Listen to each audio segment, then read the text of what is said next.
In this video we're going to look at circles, and we're going to look at some of the terms that are important when we study circles. We're going to look at some formulas that are important, and then we're going to look at some examples that show us how to use those formulas. To begin with, the definition of a circle is that it is all the points that are equidistant from a point that is called the center. And that orange dot there in the middle is called the center. You have to use your imagination a little to pretend that my circle is perfect, because that's about the best we can do with drawing in this format. At any rate, we've got the center, that orange dot right there in the middle, and then a very important term is going to be from that center to the circle is called the radius. Also, another important term is if we go through the center all the way across, that is the diameter.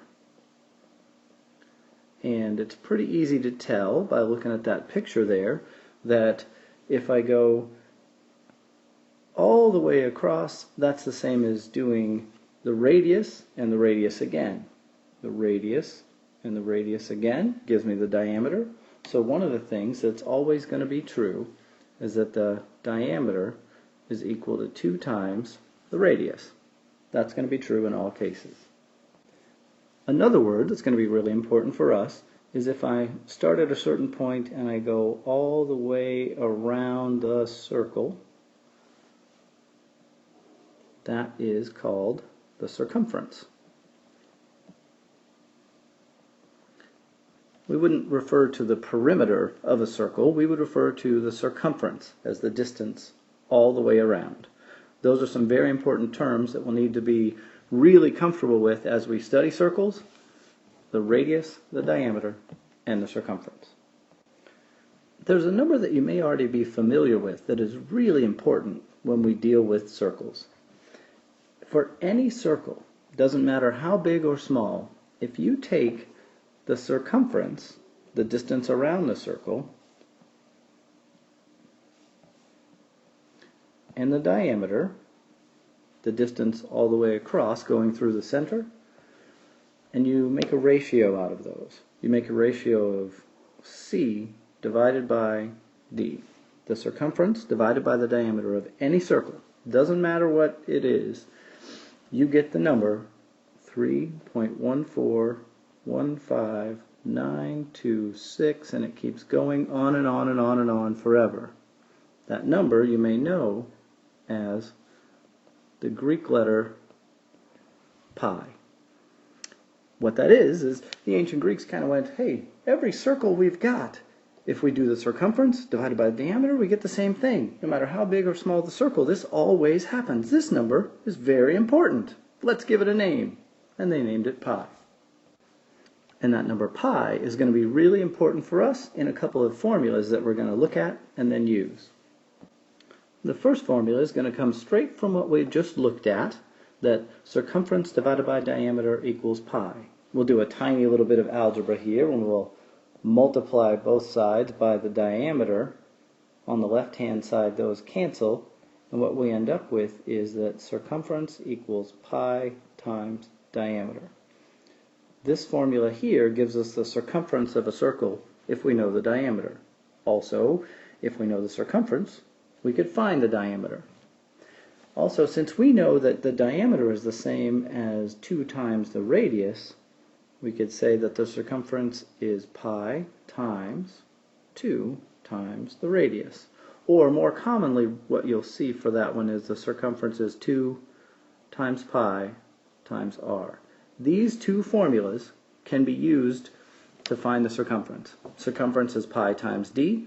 Circumference is 2 times pi times r. Let's look at an example that uses this. If a circle has a radius of 11 centimeters, what is the circumference of the circle? It's not necessary here, but you may want to think, well, if I draw a picture, this may help me. I know that normally helps. So I've got a radius of 11 centimeters. What I'm trying to find is the circumference, which is all the way around the circle. That's what I'm trying to find. Okay, well, I'm going to compare the radius with the circumference. I have a formula that'll do that for me. It's that the circumference equals 2 times pi times the radius. Now pi, I saw it was 3.1415926. It keeps going and going and going. I'm not sure what to use there. What we're going to do is we're going to use 3.14 for pi. So when I plug into my formula, I'm going to have the circumference equals 2 times 3.14 times the radius, which was 11. And we just need to multiply all of those together, and we wind up with a circumference of 69.08 centimeters.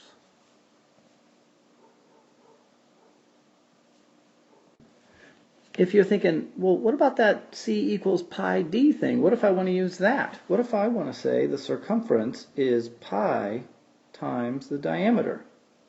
Okay, well, let's see if we can use that here. The circumference would be 3.14 times the diameter. Well, if the radius is 11, then the diameter is 22.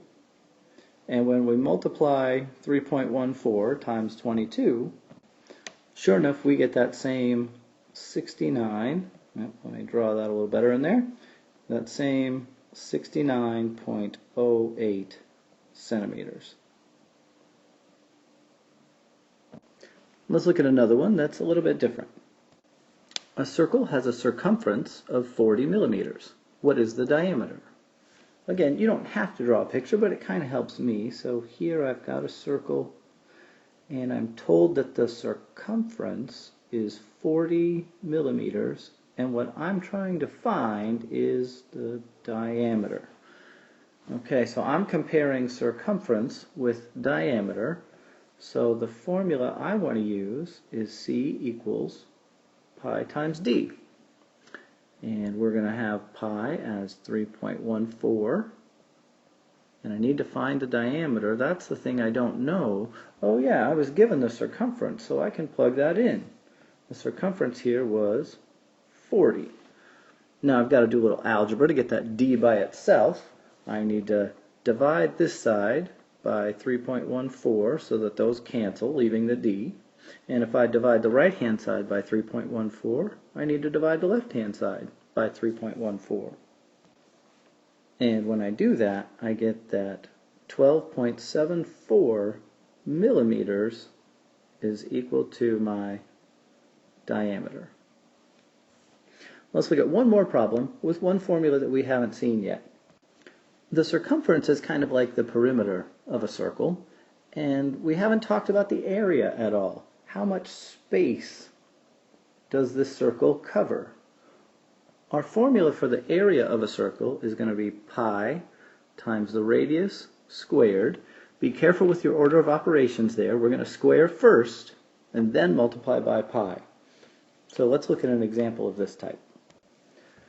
We're told that a circle has a diameter of 16 inches. What is the area? Now, one thing we've got to be really careful about here is our formula for area involves the radius. So the first thing we need to do before we do anything else is, if the diameter is 16, then the radius is going to be half of that. Then we'll use our formula to find the area. So the area of our circle is going to be pi times the radius squared. Remember, order of operations is really important here. Before we do any multiplying by this 3.14, we need to square first. Exponents are going to go before multiplication. And then we're going to have 3.14 times 64, which is 200.96. And the radius was in inches, so our area is going to be in square inches. And so the area of that circle is 200.96 square inches.